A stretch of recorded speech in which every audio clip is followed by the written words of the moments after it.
मुतहदा होकर इस्लामाबाद की तरफ मार्च करने वाली है।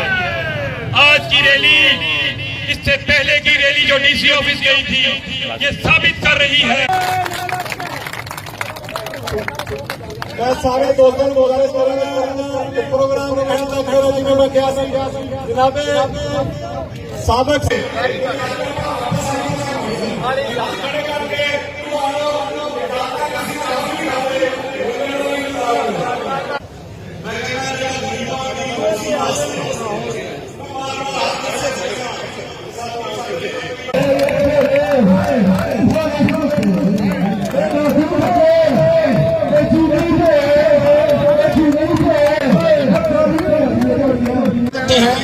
और ये मैसेज इंशाअल्लाह ताला जब हुकूमत को पहुंचेगा तो वो मजबूर हो जाएगा।